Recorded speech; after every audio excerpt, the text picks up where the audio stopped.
ಚನ್ನಗಿರಿಯ ಶ್ರೀ ಶಿವಲಿಂಗೇಶ್ವರ ಸರ್ಕಾರಿ ಪ್ರಥಮ ದರ್ಜೆ ಕಾಲೇಜು ಹಾಗೂ ಸ್ನಾತಕೋತ್ತರ ಕೇಂದ್ರದ ವತಿಯಿಂದ ಚನ್ನಗಿರಿ ತಾಲೂಕಿನ ಜೋಳದಾಳ ಗ್ರಾಮದಲ್ಲಿ ರಾಷ್ಟ್ರೀಯ ಸೇವಾ ಯೋಜನೆ ಕಾರ್ಯಕ್ರಮವನ್ನು ಹಮ್ಮಿಕೊಳ್ಳಲಾಗಿತ್ತು. ಕಾರ್ಯಕ್ರಮವನ್ನು ಉದ್ಘಾಟಿಸಿ ಡಿವೈಎಸ್ಪಿ ರುದ್ರೇಶ್ ಉಜ್ಜಯಿನಿಕೊಪ್ಪ ಮಾತನಾಡಿದರು ಹಾಗೂ ಕಾನೂನಿನ ಬಗ್ಗೆ ಕುರಿತು ಸಮಗ್ರ ಅರಿವನ್ನು ನೀಡಿದರು. ಈ ಸಂದರ್ಭದಲ್ಲಿ ಪಿಐ ಸಂತೋಷ್ ಕುಮಾರ್ ಹಾಗೂ ಉಪನ್ಯಾಸಕರಾದ ದ್ರಾಕ್ಷಾಯಿಣಿ ಹಾಗೂ ಗೌರಮ್ಮ ಮತ್ತು ಯೋಜನಾಧಿಕಾರಿಗಳಾದ ಸತೀಶ್ ಕುಮಾರ್, ಡಾಕ್ಟರ್ ಪಾರ್ವತಮ್ಮ ಇತರರು ಹಾಜರಿದ್ದರು. ನಿಮ್ಮೆಲ್ಲೂ ಸಾಕಷ್ಟು ಜವಾಬ್ದಾರಿಗಳಿದೆ. ವಾಲಂಟಿಯರ್ ಆಗಿ ಕೆಲಸ ಮಾಡಿದ್ದೀನಿ. 1994 ನಾನು ಬೆಸ್ಟ್ ವಾಲಂಟಿಯರ್ ಅಂತ ಕೂಡ ನನಗೆ ಅವಾರ್ಡ್ ಬಂದಿತ್ತು. ನಾವು ಮಹಾರಾಷ್ಟ್ರದ ನಾಗ್ಪುರಲ್ಲಿ ಕ್ಯಾಂಪ್ ಕೂಡ ಅಟೆಂಡ್ ಮಾಡಿದ್ವಿ. ಹಾಗಾಗಿ ಆ ದಿವಸಗಳ ನೆನಪು ನನಗೆ ಬಂದ ತಕ್ಷಣ ಹಾಗಾಗಿ NSS ಮಾಡಬೇಕು. ಯಾಕಂದರೆ ಮಕ್ಕಳಿಗೆ ಶ್ರಮದಾನ ಅಂದರೆ ಏನು, ಸಾರ್ವಜನಿಕ ಜೊತೆಗೆ ಬೆರೆಯುವುದು ಹೇಗೆ, ಸಹಾಯ ಮಾಡುವುದು ಹೇಗೆ, ಸ್ವಚ್ಛತೆಗಳ ಬಗ್ಗೆ ಆದ್ಯತೆ, ಆಮೇಲೆ ಬಡವ ಬಲ್ಲಿದ ಅನ್ನದೇ ಎಲ್ಲರೂ ಸಮಾನಾಗಿ ಕೆಲಸದಲ್ಲಿ ತೊಡಕೊಂಡು ಬಸವಣ್ಣವರ ಕಾಯಕವೇ ಕೈಲಾಸ ಅನ್ನುವಂಥ ಏನು ಉಕ್ತಿದೆ ಅದನ್ನು ಕೂಡ ಸ್ಮರಿಸುವಂಥ ಕಾರ್ಯ ನಮ್ಮ NSS ಶಿಬಿರದ್ದು. ಹಾಗಾಗಿ ಭಾಳಷ್ಟು ಜನ ಅನ್ಕೋತಾರೆ ಏನಪ್ಪ ಒಂದು ಯಾಕೆ ಇದಕ್ಕೆ ಹೋಗ್ಬೇಕು ಅಂತೇಳಿ ಸಾಕಷ್ಟು ನಮ್ಮ ಸ್ನೇಹಿತರೆಲ್ಲ ಹೇಳ್ತಿದ್ರು. ಆದರೆ ನಾವು ಯಾವುದು ಭೇದ ಭಾವ ಇಲ್ಲದೆ ನಾವು ಮಾಡ್ತಿದ್ವಿ. ಯಾಕಂದರೆ ಪ್ರತಿ ರವಿವಾರ ನಮಗೆ ಇರ್ತಿತ್ತು.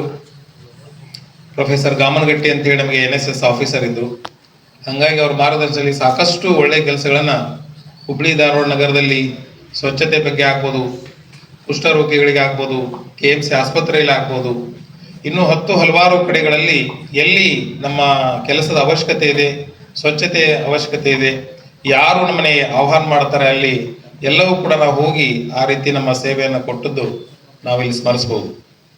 ನೀವು ಕೂಡ ಅಷ್ಟೇ. ಇಂಥ ರಾಷ್ಟ್ರೀಯ ಸೇವಾ ಯೋಜನೆ ಅಂತಂದ್ರೆ ಅದೇ ಒಂದು ಸೇವೆ ಅನ್ನುವಂಥದ್ದನ್ನ ಉಕ್ತಿಯಲ್ಲಿ ತಿಳಿಸ್ಕೊಡ್ತದೆ. ಹಾಗಾಗಿ ನೀವು ಕೂಡ ಸೇವೆ ಮಾಡುವಂಥದ್ದನ್ನ ಮಾಡಬೇಕು. ಯಾಕಂದ್ರೆ ಯಾವ ವ್ಯಕ್ತಿ ಜವಾಬ್ದಾರಿಗಳನ್ನ ತನ್ನ ಹೆಗಲ ಮೇಲೆ ತಗೋತಾನೆ, ಯಾವ ವ್ಯಕ್ತಿ ಕಷ್ಟ ಸುಖಕ್ಕೆ ಒಗ್ಗದೆ ನಿಲ್ತಾನೆ, ಅವನೇ ನಿಜವಾದ ಮನುಷ್ಯ. ಹಂಗಿದ್ದಾಗ ಮಾತ್ರ ಒಬ್ಬ ಪರಿಪೂರ್ಣವಾದ ಮನುಷ್ಯ ಆಗ್ಲಿಕ್ಕೆ ಸಾಧ್ಯ ಆಗುತ್ತೆ. ಅದಕ್ಕೆ ನಿಮ್ಮ ಕಾಲೇಜ್ ದಿನಗಳಲ್ಲಿ ನೀವು ಇದನ್ನ ನೋಡಿದ್ರೆ, ಇಲ್ಲಿ ಸಾಕಷ್ಟು ಹಳ್ಳಿಯಿಂದ ಬಂದಿರ್ತೀರಿ, ನಿಮ್ಗೆಲ್ಲ ಗೊತ್ತಿದೆ, ಹೊಲದಲ್ಲಿ ಕೆಲಸ ಮಾಡಿರ್ತೀರಿ. ನಾನು ಕೂಡ ರೈತನ ಮಗನೇ, ನಾನು ಎಲ್ಲ ಹೊಲದಲ್ಲಿ ಕೆಲಸ ಮಾಡೇ ಬಂದಿದ್ದೀನಿ. ಹಂಗಾಗಿ ನಿಮಗಷ್ಟು ಚೇಂಜಸ್ ಅನ್ಸಲ್ಲ. ಬಟ್ ಸಿಟಿಗಳಲ್ಲಿ ಇರ್ತಾರಲ್ಲ ಅವ್ರಿಗೆಲ್ಲ ಬಹಳಷ್ಟು ಕಷ್ಟ ಇರ್ತದೆ. ಅವ್ರೆಂದು ಕಸ ಮುಟ್ಟಿರಂಗಿಲ್ಲ, ಕಸಬರಿಗೆ ಮುಟ್ಟಿರಂಗಿಲ್ಲ, ಮಣ್ಣು ತೆಗೆದಿರಲ್ಲ, ಹುಲ್ ಕಿತ್ತಿರಂಗಿಲ್ಲ, ಅಂಥವ್ರಿಗೆಲ್ಲ ಭಾರಿ ಕಷ್ಟ ಅನ್ಸುತ್ತೆ. ಹಂಗಾಗಿ ಈ ಒಂದು ಶಿಬಿರದಲ್ಲಿ ಶಿಬಿರಾರ್ಥಿಗಳಾಗಿ ಅಥವಾ NSS ಯೋಜನೆ ಆಯ್ಕೆ ಮಾಡ್ಕೊಂತ ಎಲ್ಲ ವಿದ್ಯಾರ್ಥಿನಿಯರಿಗೆ ನಾನು ವೈಯಕ್ತಿಕವಾಗಿ ಅಭಿನಂದನೆಗಳನ್ನು ಸಲ್ಲಿಸ್ತೇನೆ. ನಿಮ್ಗೆಲ್ಲ ಗೊತ್ತಿದೆ, ಭಾರತದ ಸಂವಿಧಾನದಲ್ಲಿ ಇರುವಂತ ಎಲ್ಲ ಕಾನೂನುಗಳಿಗೆ ಗೌರವ ಕೊಡುವಂಥದ್ದು ನಮ್ಮ ಭಾರತೀಯ ಪ್ರಜೆಗೆ ಎಲ್ಲರ ಆದ್ಯ ಕರ್ತವ್ಯ. ನಾವು ಬಹಳಷ್ಟು ಅಂತೀವಿ, ಬಹಳಷ್ಟು ಮಾತಾಡ್ತೀವಿ, ಆದರೆ ನಮ್ಮ ಕೃತಿಯಲ್ಲಿ ನಾವು ಯಾರು ಅದನ್ನ ಜಾರಿಗೆ ತರ್ತಾ ಇಲ್ಲ. ಮಾತಾಡೋದು ಏನೇನೋ ಮಾತಾಡ್ತೀವಿ, ಆದ್ರೆ ನುಡಿದಂತೆ ನಡೆಯೋದಿಲ್ಲ ನಾವು. ಅದು ಬಹಳಷ್ಟು ನಮ್ಮ ದುರ್ದೈವ. ಅದರ ಸಲುವಾಗಿ ಭಾರತೀಯ ನ್ಯಾಯಾಂಗ ವ್ಯವಸ್ಥೆಯಲ್ಲಿ ಯಾವುದೇ ನಾವು ಪೊಲೀಸ್ ಇಲಾಖೆ ಇರ್ಬೋದು, ಇನ್ನಿತರ ಯಾವುದೇ ತನಿಖಾ ಏಜೆನ್ಸಿಗಳು ಯಾವುದೇ ಒಂದು ನಾವು ದೋಷಾರೋಪಣೆ ಪಟ್ಟಿಯನ್ನು ಸಾವಿರಾರು ಪುಟಗಳಲ್ಲಿ ಕೊಟ್ಟಿದ್ರು ಕೂಡ ಅದಕ್ಕೆ ಯಾವುದೋ ಒಂದು ನಯಾ ಪೈಸೆ ಬೆಲೆ ಇಲ್ಲ. ಅದಕ್ಕೆ ಯಾವಾಗ ಬೆಲೆ ಬರುತ್ತಂದ್ರೆ ನಿಮ್ಮಂತ ಸ್ವತಂತ್ರದ ಸಾಕ್ಷಿಗಳು ಬಂದು ಹೇಳಬೇಕು.